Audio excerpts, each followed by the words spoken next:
I'm your host, Kaylee, and this is Rebel Wellness.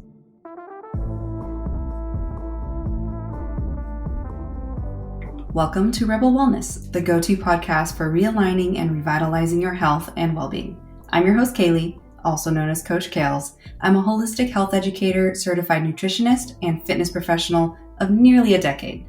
I'm stoked to have you with us. You just joined a community of amazing souls who are ready to break free from the confines of the often outdated and confusing health advice all around us. Living in a world overwhelmed by quick fix diets and unrealistic body standards, us rebels stand for change.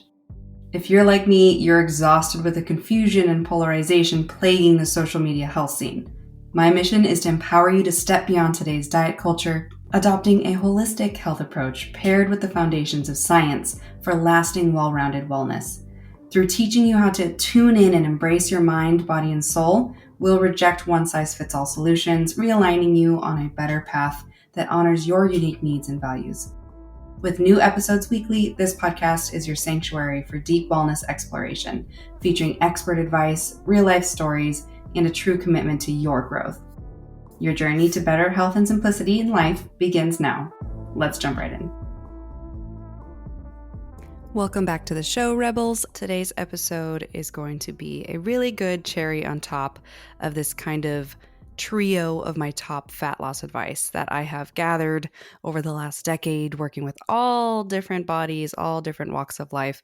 And some of these things that I've kind of narrowed it down to are more in the way that I want you to think of how will it apply to your own specific situation. Because there's some people where there's other things that can actually work really well for one group of people, and then things that just absolutely won't work for other people. So what I've narrowed down today's conversation to is all the things I think should work for almost every situation as much as I can. So I'm not going to really go into some of the kind of little nuancy things, but I think that this stuff will be really important for you to consider when we are talking about everything to do with specifically fat loss efforts. So I'm not really talking about just weight loss, because weight, as you guys should know by now, can be a combination of muscle loss, water loss, etc. And so I like to measure your improvements in health based around your body fat percentage, as I would encourage you to consider doing more for yourself as well and getting your body fat scanned by either DEXA scan, bod pod, in-body scan, whatever works that you have access to that is also in your budget, because some of them can be expensive. But knowing whether or not you're in that 18% to 36% body fat zone, that is usually the most optimal for health, fertility, longevity, for a large majority of all ethnicities. For females, if you come on the outside of that, it can be okay for some. And at the same time, we often see it not so good. So I have 18% for body fat at the lowest, because typically when you get into that 15, 16, 17%, we lose our cycles. And that is a sign of a female body in a lot of stress. That's called amenorrhea. We don't really want to see that, So I'm just giving you guys a head, because I had a few questions on the previous fat loss conversations of like, what is the best range that I would suggest you try to aim for if you have no idea where you're at. I have a whole episode on like the scale and weighing and all that where I can get into that more. So I'll link it in the show notes. Check that episode out if you didn't get to listen to it from last year. But that is going to give you a little bit of better understanding of what does your weight mean and body fat percentage, and how I really don't think that using the scales that doctors usually do, like BMI and all that kind of stuff, is not the best measure of your health. But body fat percentage tends to correlate to a lot of your health and symptoms and different things like that. So I would first like to also, I guess it's not necessarily first anymore, but I would like to say hello if you're new to the podcast. I am so glad that you have come to join us. This is the end of kind of a 3-part series. Episode 61 and 64 are the other parts of this fat loss advice. So I would definitely say go check those ones out if you can. But today's conversation is kind of finishing the whole cake, we'll call it, because foundational tips, which is in episode 61, are what you really need to nail down to put your body in a position where it wants to lose fat. Episode 64 is a lot about kind of understanding what is going on physiologically with fat loss, because I think a lot of people don't really understand what they have to do to get their body to want to shed and utilize excess fat. Therefore, they have no idea that, no, you're not going to really see a lot of significant fat loss just because you decided to eat good for 1 week. It takes a couple of weeks to actually even kickstart the fat loss process. So episode 64 is a really great pep talk. It's kind of more of a mindset chat about fat loss in general. Go check that guy out. And then today's conversation, we're going to be doing like the icing and the decoration on the cake, where it's the little things that you can do to help benefit your fat loss efforts and kind of take it to that next level when you hit like plateaus or things are a little bit challenged, or you just want to overall support your fat loss in general. And so this conversation is, again, it's not medical advice. Nothing I say on the podcast is medical advice. It's very important for you guys to remember that. This is all stuff that is kind of a general conversation about health and tips and things that I have experienced to work with my clients, and something that you can consider implementing into your life. And should you have other health situations going on, discuss with your practitioner always. But I always want to just like kind of talk about that a little bit, because it's just important to know that you gotta have a good healthcare team in your corner, and I will be a little bit of your holistic wellness and health coach, who can help bring concepts to the table, and then you take those and do with it what you'd like. But this is really a good time for you to consider thinking about how you approach these little extras that you sprinkle on top of your foundational health and fat loss habits, because it's going to be really important to know that you will not move the needle at all without those foundations that I discuss in episode 61 handled. All of the things we talk about today will not move the needle if none of those foundations are nailed down. They don't have to be absolutely perfect, but they just need to be really consistent. So do know that it's so important that you understand that as we go through this conversation. But without further ado, we'll jump into my top tips and tricks that you can sprinkle on top of your fat loss foundations to help move the needle more and really achieve better results with your fat loss efforts. Okay. So last thing though, as always, I would love for you to come join us on Instagram on my community at Rebel Wellness Podcast, or at Kaylee Loren. That is my flagship coaching page. I have been really excited to launch a lot more resources for you guys, no matter where you live. And they are coming out more and more on my website, coachgals.com. So come join us in the community. You'll find out exactly when I launch things, what I launch, would it be good for you, all that kind of great stuff. But it's also just a great place to get a lot more free information from me. And you can always shoot me questions and DMs on any of those pages as well. I've gotten several people who have sent me recently podcast topic ideas, and that has been really fun because we've implemented that and incorporated it into what we plan to launch this year on the podcast, such as the next series is going to be pre, intra, and post pregnancy. As much information as I've had from working with clients and just being exposed to everybody who is trying to get pregnant, who is pregnant, and who is postpartum, and all the things I think are kind of missing links in the conversations that I think will be really valuable for you. So stay tuned for those. Those are coming out. If you're listening to this and they're already out, you're lucky if that's something that sounds interesting to you. But as always, share this episode with anybody you think could benefit from this conversation. I keep it real with you guys all the time. I try to give you as much of my, I guess everything is technically biased to my bias. However, it's like my bias is as unbiased as possible. I try to see all sides of the picture. I was actually just having a discussion with one of my friends earlier today about this topic and something unique to her. And we were just kind of discussing how there's a lot of people who have like, I'm in camp A or camp B. And I'm like, I'm kind of camp A and sometimes I'm camp B. It kind of depends on the whole background and the situation. So you know that you'll always get that kind of approach from me. I'm going to try to do my best to always keep it as real as possible. So I hope that you guys appreciate that as much as I have heard from other people. So anyways, let's get into this topic. Okay, so I'm going to be dividing these tips into like the three bigger pillars for nutrition, movement, and then mindset.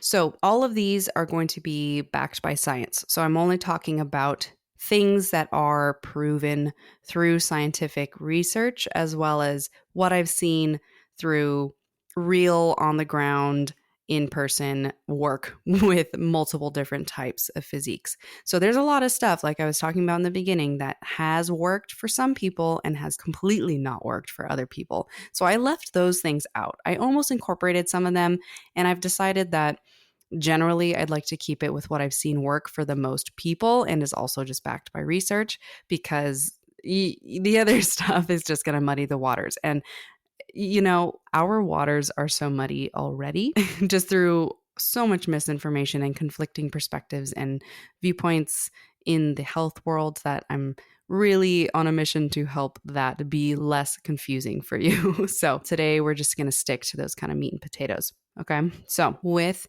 the scientifically backed nutrition things that can help move the needle a little bit more with your fat loss efforts, the first thing that is always been proven and beneficial for the body is green tea extract, which you may have seen this one or heard of it, or maybe you've tried it. There's also always going to be green tea extract combined into like fat burners and junk like that. I want to tangent really quick now that I've said that. Fat burners never work. Okay, fat burners are a total scam in the supplement world. Most of those things have never been like longevity tested or even actually seen any significant benefits. They are such a kind of money dump if you just, try to tag on as many random supplements as possible.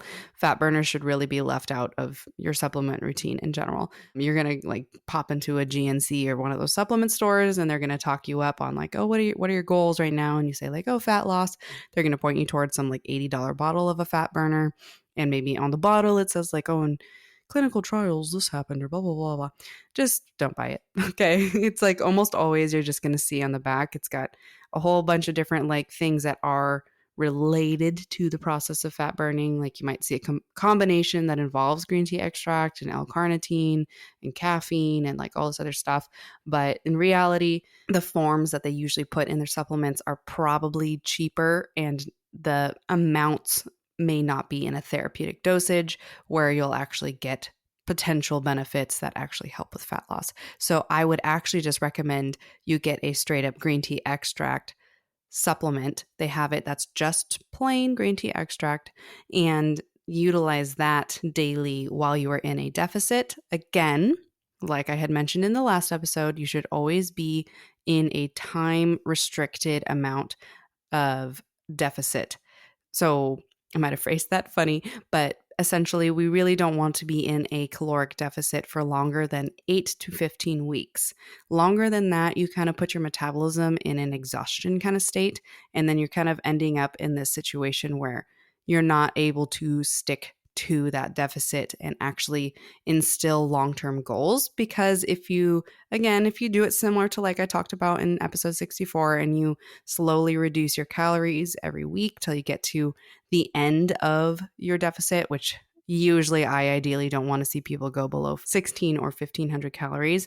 If you keep going, like if you went further into like 20 weeks of that and you kept following that lower your calories, you would be eating like 1200 calories a day. And that's total burnout, totally not good for your metabolism. So that's just kind of like one of the ways to approach like why you shouldn't be in this like open-ended long-term deficit, aka diet, if you don't know that term. But I go over a lot of that, in episode 64 to help you better understand that like you end up damaging your metabolism when you go just a little too long.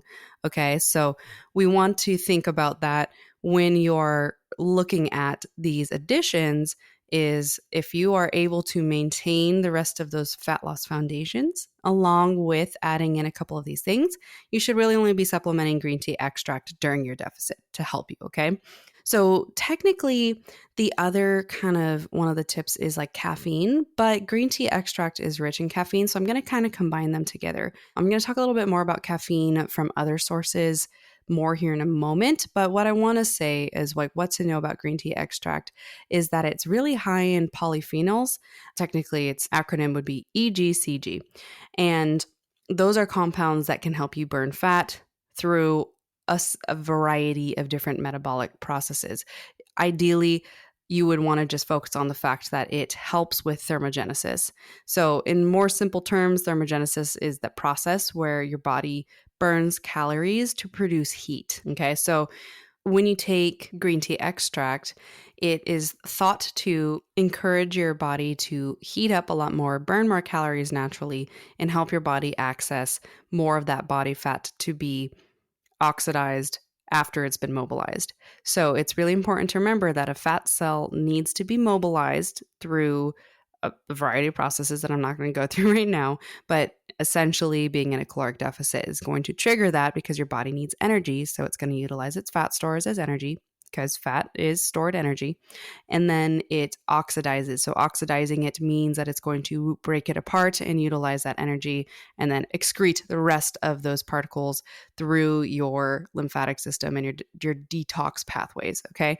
So that's where it can be really beneficial to supplement with something like green tea extract and caffeine because it has been proven to help with that. It's also important to note that green tea is very rich in antioxidants, and that can help your body a ton with inflammation and also just your detoxing in general, which you do really want to stay up on that when you're trying to lose fat because you do have other things typically, like there are toxins that can be stored in your body fat alongside the nutrients like the glucose and all that.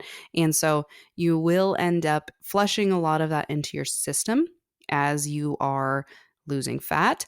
So it's very important to really keep your immune system as high as possible and also your lymphatic system, your drainage essentially, so that you're getting a lot of those toxins out of your system through the entire process of fat loss. So antioxidants can be really beneficial for that, all the way from green tea extract into food like your dark berries, your leafy greens, and all of those. So that's something that's kind of interesting and beneficial to take. And if you're wondering like how much should you take per day, because it is something where you should be careful of exceeding a ideal dose for an adult body. Typically, they say no more than 375 milligrams per day. Anywhere from 270 to 375 milligrams per day of green tea extract is ideal as far as the highest amount that they would recommend you take for the benefits of fat loss. It kind of varies person to person. If you are somebody who you're not very good at metabolizing caffeine, you get jittery, you get heart palpitations, all that kind of stuff, your face gets flushed, you probably want to stay on the lower end of that and just kind of see if your body responds in a positive way. Some of these things though, guys, like you're not going to always see a drastic external result right away. And so sometimes people could be like, did it actually help or not? And so that's where kind of these things are like, they're really just extras that you can try and see if they benefit you and see how you feel on it. Because inevitably, when you're in a deficit, you will be lower energy because you're consuming less energy and you're burning more energy than you're consuming. That's a caloric deficit to definition. And so when you are losing fat and you're tired, just naturally, that's kind of where sometimes too green tea extract and caffeine and all that can kind of play a role in helping you be a little bit more lively during this. But again, you really want to have a limited amount of time that you're staying in that deficit and you want to take a diet break afterwards because you're just going to be burning yourself out over time. And it's really not good to be kind of abusing caffeine and such while you're in that tired state and afterwards, just to try to stay quote unquote alive, because then that means that you could be really taxing your adrenals and various systems on your body over time. And we really don't want to do that. Okay. So the other thing though, when I had mentioned that I was going to go a little bit more into caffeine, like I had said about the fact that caffeine may not be good for everyone. If you are somebody who already consumes a lot of coffee every day or you take energy drinks, you're exceeding 300 or 400 milligrams of caffeine a day, I would not add green tea extract on top of that. I would alternate it or inverse it. So if you take green tea extract, you need to reduce the caffeine that you're consuming through beverages throughout your day. And if that's something that doesn't sound good to you, then you probably should just not utilize green tea extract because we still don't want to be going over the recommended daily limit of caffeine daily, which for adults is 400 milligrams of caffeine a day. And a lot of these energy drinks that we typically drink nowadays, they're on upwards of 300 or 350 milligrams of caffeine each one. That's already, really close to the limit by the FDA and such. So I would say know thyself when you approach the caffeine conundrum with your green tea extract. If you want to incorporate specifically green tea extract because you also want the antioxidants, let's cut out 1 or 2 of your cups of normal bean coffee because it's just going to be too much on your body. And again, we really don't want to encourage adrenal health issues. Trust me, I know all about that, especially if you live and work in a very stressful life already.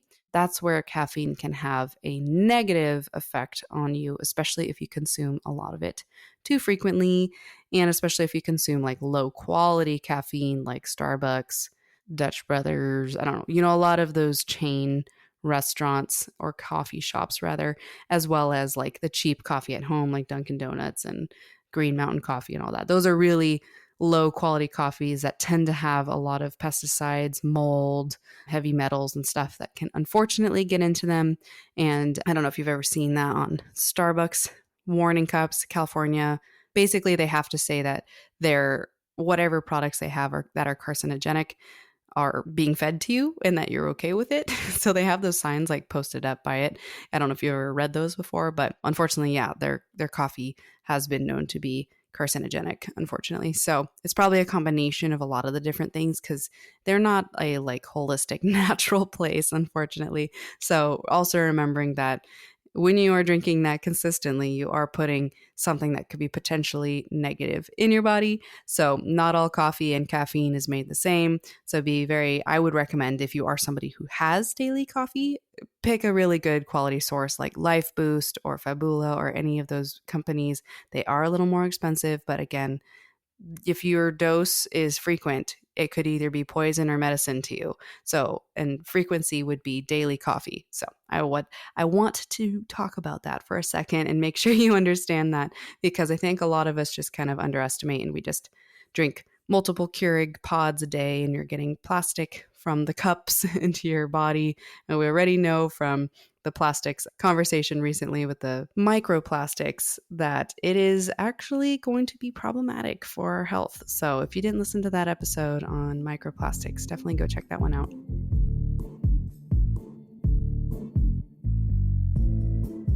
Okay, so let's move into the next one. This one you might just kind of at first like roll your eye at, but legitimately it is why entire companies like Shakeology have made a really good success out of their products, and that's protein powder. Before you are like, okay, I roll. It's really protein in general is really important for burning fat. A high protein intake can help you burn fat by boosting your metabolism like tenfold and curbing your appetite because I've talked about this before in the protein episode, but protein is a really complex structure made out of a bunch of different amino acids. So when your body has to break that apart and utilize those amino acids for whatever they want to put them towards in your systems, you're going to get more thermogenesis. So again, that heating up the body and burning more calories just by the thermic effect of food. And then you're also getting benefits from the fact that it is really hard and like last resort for your body to turn those excess amino acids into fat. It doesn't happen very easily, and it hardly ever happens unless you're in a very specific situation. So high protein diets maintain your muscle mass, which keeps your lean muscle tone high, which is your metabolism, keeps your metabolism firing. It also satiates you.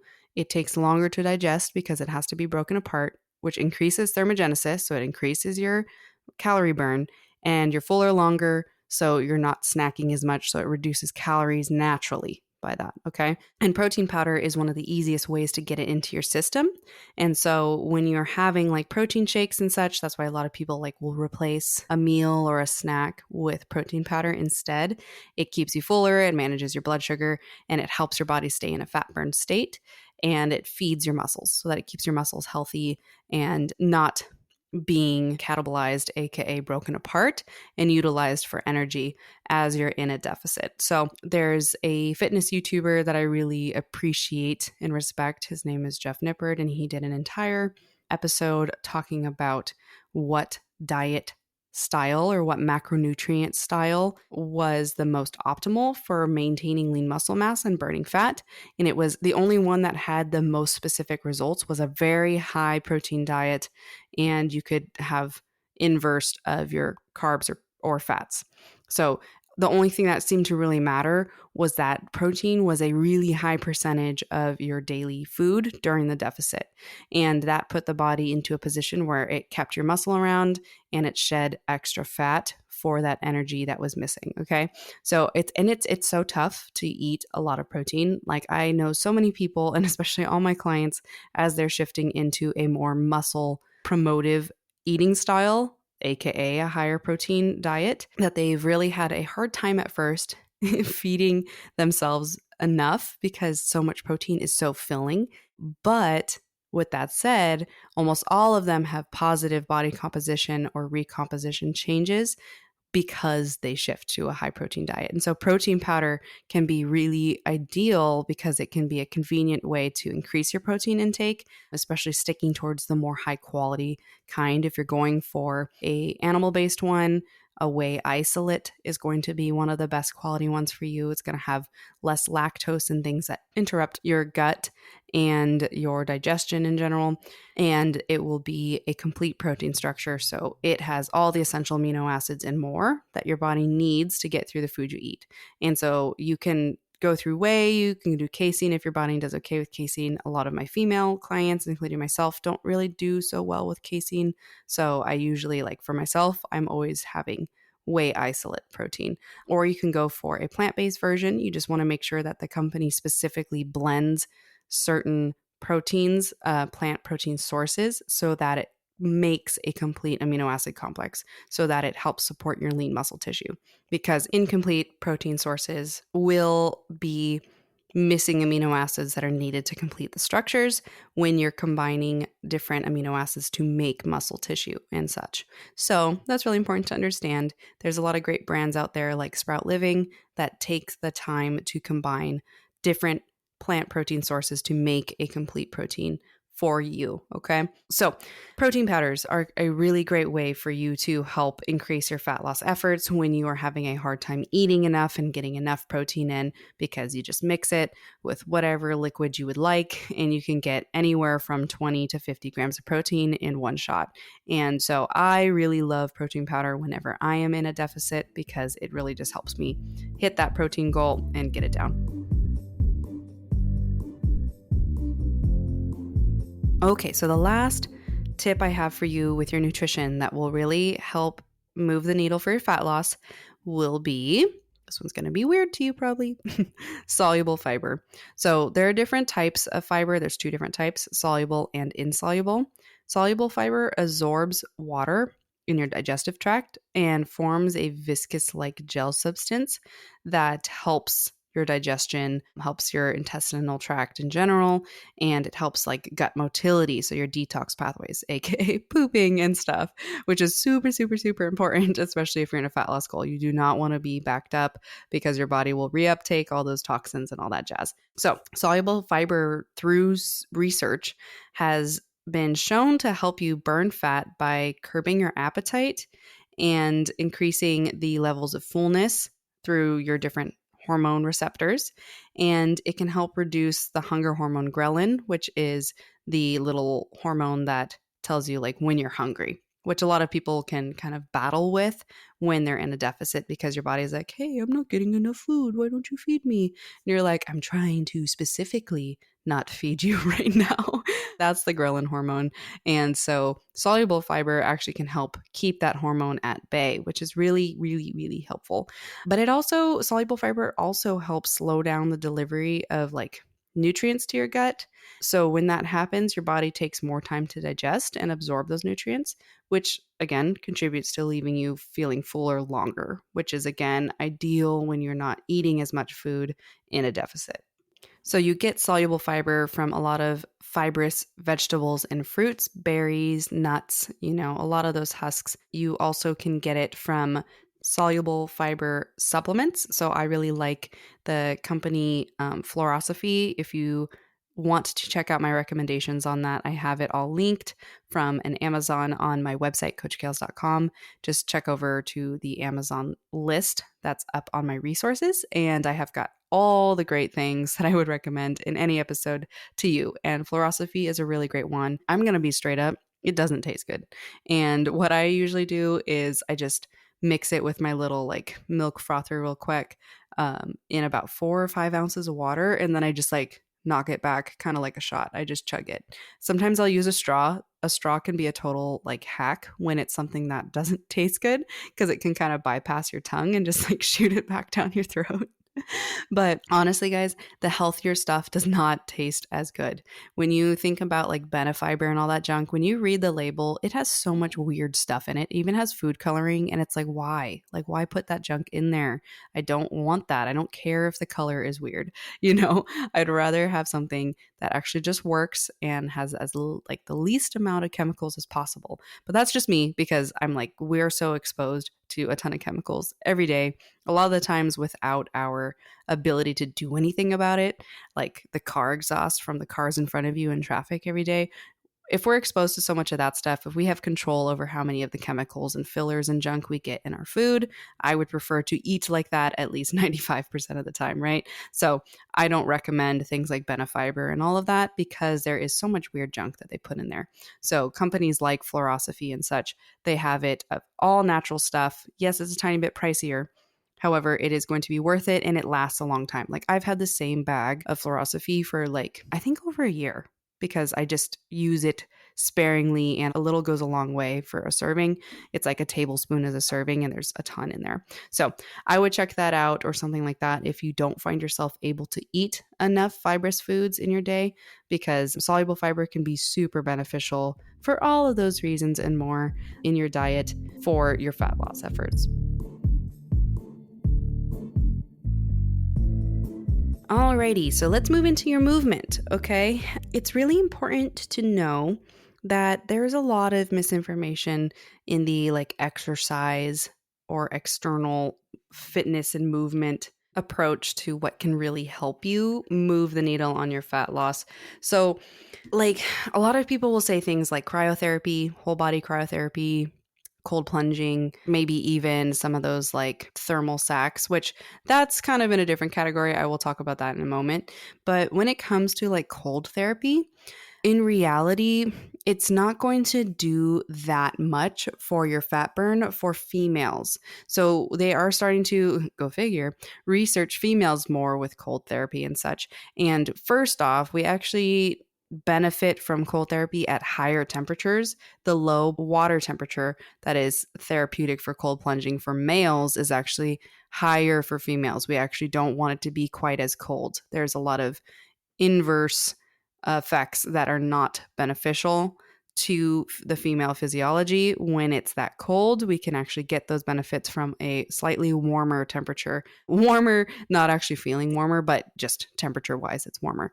So I'm not going to go into a lot of that because that could be a huge conversation. If you guys want to hear my thoughts and takes on cold plunges, because they've been so popular the last couple of years, I will definitely make an episode on that. But for now, it's important to know that even for myself, I was fortunate enough to be friends with and train a couple that owned a cryotherapy place up in Portland when I lived there. And I would get cryotherapy, whole body cryotherapy. So like where you stand in it and it has liquid nitrogen and it cools you down for like a maximum of 3 minutes or so. I would do that 2 to 3 times a week for several months. And with the theory of how cryotherapy is advertised to burn extra calories as you're warming up and blah, blah, blah. So, same thing as cold plunges. I saw zero benefits for fat loss or body composition from that entire time. And I was very well aware of it because I was curious if it would help benefit some of my like body composition goals at the time. Instead, it was massively beneficial for my recovery, specifically in my hamstrings, because I'm a quad dominant person. My hamstrings are always wrecked after any hamstring workout day. And cryotherapy was the only thing that helped that be so much faster with recovery. However, I had no fat loss improvements specifically from doing whole body cryotherapy 2 to 3 times a week for several months. And that would have been a really good way to see those benefits that are supposedly helping burn extra calories in your day. But again, I think it really comes down to the fitness level of the person, their lifestyle, their stress levels, their food. There's so many things that come into it. So I do not actually find cold plunges or cold things in general, aka cryotherapy, to be actually specifically beneficial for fat loss assistance. However, it is known that cold therapy or cold exposure can help stimulate your brown fat, which brown fat, if you don't know what it is an extremely metabolic fat type that we tend to have in our midsection in our body, especially when we're babies. That's why we're little calorie burning machines. And we don't have as much of it in proportion to the way that we did when we were children. However, we still have it, and you can still stimulate it and increase it through a variety of different things, but they have a lot of research behind cold as stimulating it. So there are potentials of you benefiting from it from that, but I don't quite know for each person if that actually will be significant when compared to the cost of cryotherapy, because cryotherapy is wicked expensive. If you have ever done whole body cryotherapy or any of that stuff, it is like anywhere from $50 to $95 a session, and that's just really unrealistic. So you're better off putting the money towards something else in your efforts to speed along or benefit fat loss. But on that same note, on the alternate side, heat therapy can be really beneficial in the way that you are stimulating your lymphatic system. So we were talking about that the other part of the conversation, where I was talking about helping your lymph system flush out the toxins, help your body get the fat that has been mobilized and oxidized, aka utilized for energy, out of your system. And a huge component to that is through sweating. So that's where activity and exercise is really beneficial for helping your fat loss goals. So if you're somebody who's simply just using nutrition, if you hit kind of a plateau, exercise would be where I would recommend you incorporate more of versus trying to continue to reduce your calories. Because again, when you are an adult female and you are going below 1,600 calories a day, you're really putting your body in a not great position, especially because you're just not simply getting enough nutrients in eating that low of calories. So once you hit that limit, you're in that 1,500 to 1,600 calorie zone, we next want to increase your energy output through your exercise, because we should not go any lower in your calories than that. Okay. So something that can help move the needle is through things like infrared saunas, infrared sauna blankets, infrared saunas themselves, or dry saunas, something that can increase your heart rate, increase your sweating, and help your lymph system kind of drain out. You can also do things like castor oil packs and such to help your lymph system. And dry brushing, I don't know if you've ever heard that, but look it up on YouTube. Dry brushing can absolutely help your lymph system and different things in that area, because those support the mobilization of detoxing the fat that has been used out of your body and helping just clear those pathways in general. So those can be really beneficial things to add on to your fat loss efforts, because they do really work in helping support what is already happening, hopefully, in your deficit.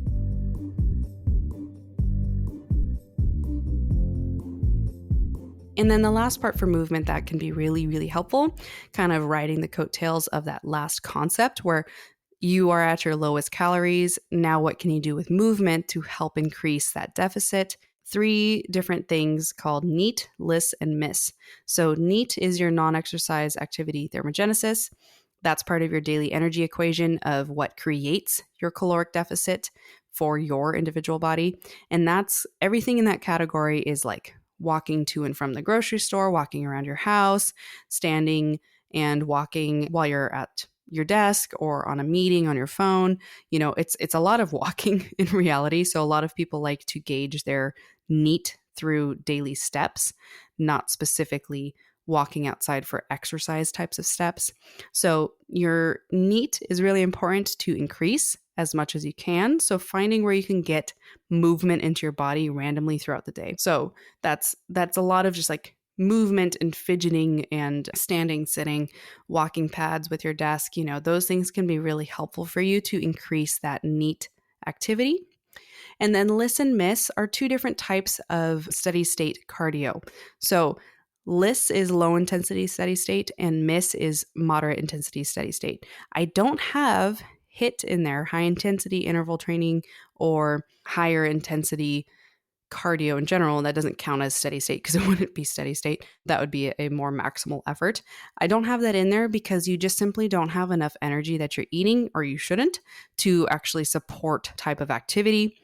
And you will also risk utilizing muscle tissue when you're in a high intensity cardio zone while in a deficit, because you're just simply not eating enough for how much energy your body is asking for.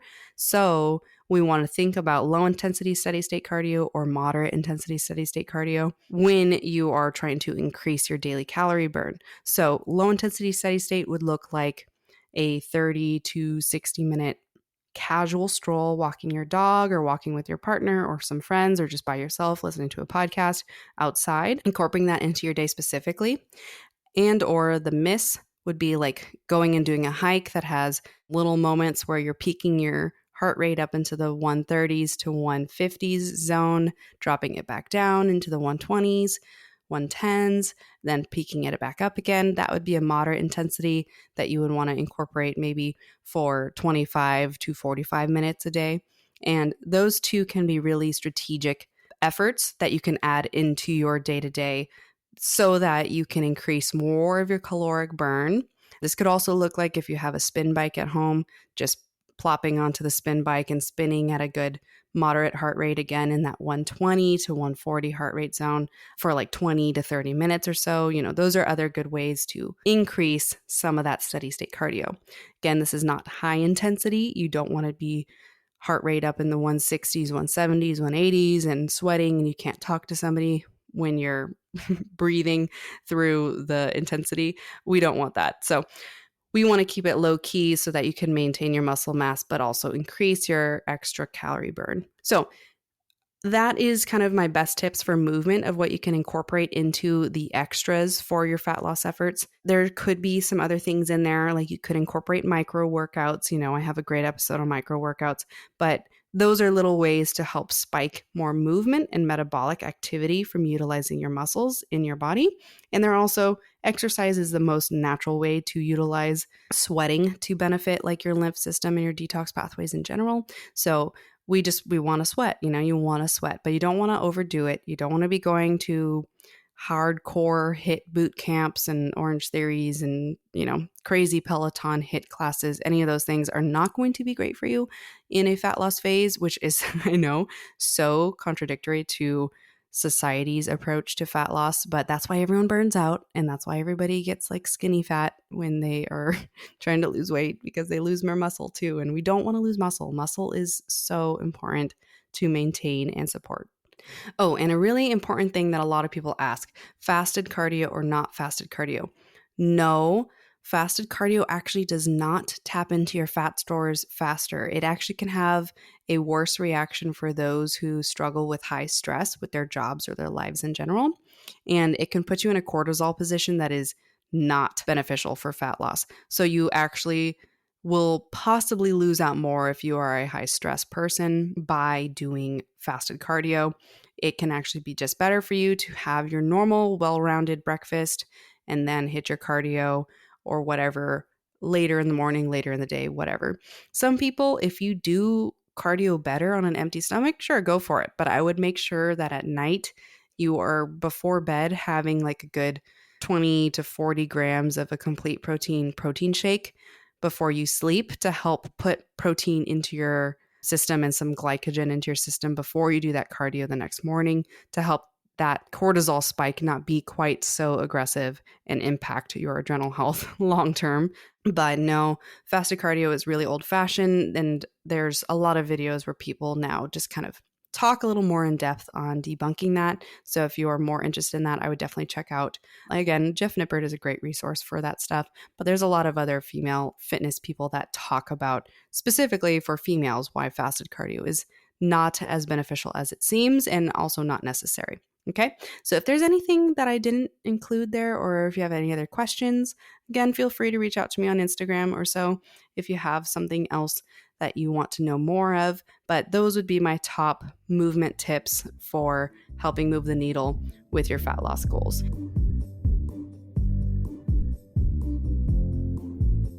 All right, so this final one in the category of mindset is probably something you didn't expect me to say, but it's actually something that is really beneficial and true that I have absolutely seen work. And it also massively backs this concept. And so just bear with me. It is very interesting, but it's way, way, way worth it for you to attempt it for yourself. And that is actually just believing and convincing yourself that you are losing weight. So before you get so weirded out, look up if you want to. You can totally look up the research that they've done behind this. But participants of research studies behind fat loss in general actually looked into asking the people of whether or not they believed they gave them a placebo and an actual diet pill or something like that.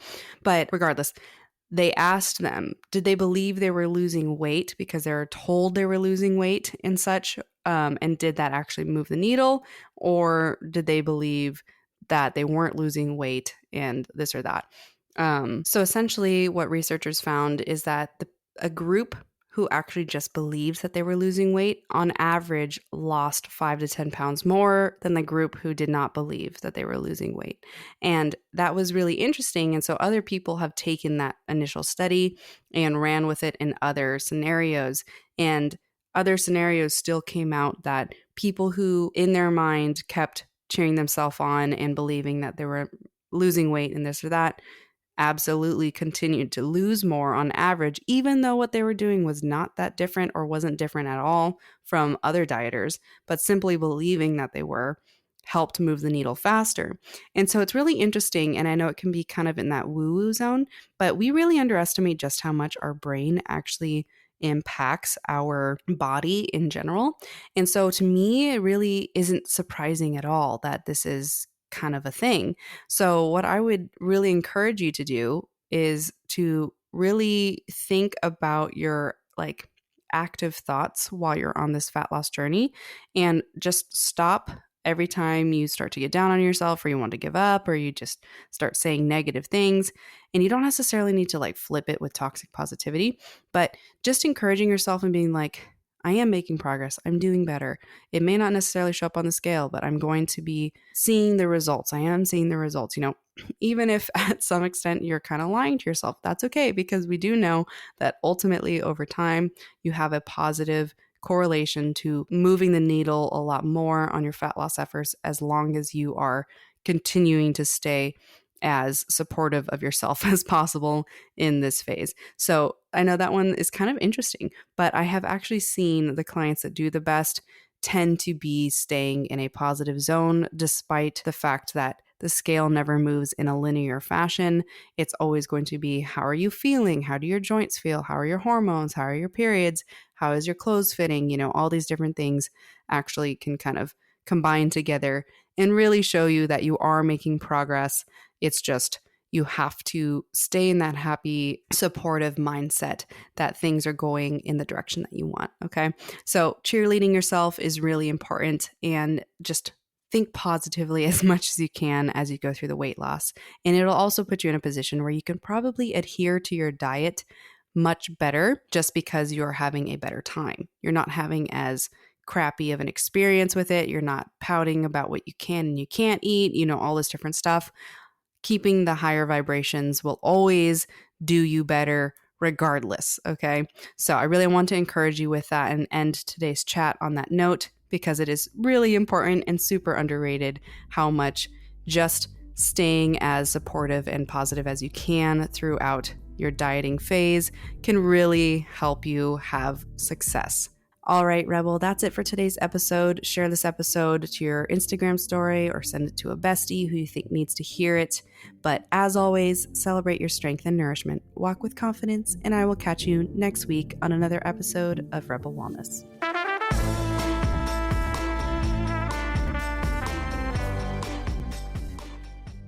Hey Rebel, I just want to say a huge thank you for tuning in and sharing this space with us. Before we sign off, I've got some exciting ways for you to stay connected and to take your wellness journey even further with me. First up, if you haven't already, make sure to swing by coachkales.com and sign up for our newsletter. It's your go-to source for the latest episodes, exclusive content, and a whole lot more wellness goodness delivered straight to your inbox. Check out the show notes for those high-quality tips on nutrition, fitness, and just overall well-being. Follow us on Instagram at Rebel Wellness Podcast and my flagship page at Kaylee Loren. We're all about building a community where we can share, inspire, and grow together. So I would love to see you there. Now, if you're looking to reset and realign after a vacation, a hectic work season, or just because you feel like it's time for a healthful cleanse, I've got something super special for you, and it's 100% free. Head over to stan.store/kales and download my free realignment detox guide. You can also find it at coachkale.com in the freebies section. I'm sharing my unique holistic approach to help you cut back inflammation, improve your skin, and even shed some excess weight with this guide. So trust me, you're going to love it. Go download it for free now. But last but not certainly least, if you've got a burning health question you'd like answered on the show, or if you're curious about my one-on-one remote coaching or group courses, don't hesitate to visit my website and reach out to me there, or hello@kayleeloren.com is my best email for contacting me. I am here to support you on your journey to wellness, so do not feel afraid to reach out. All right, Rebel, catch you on the next episode.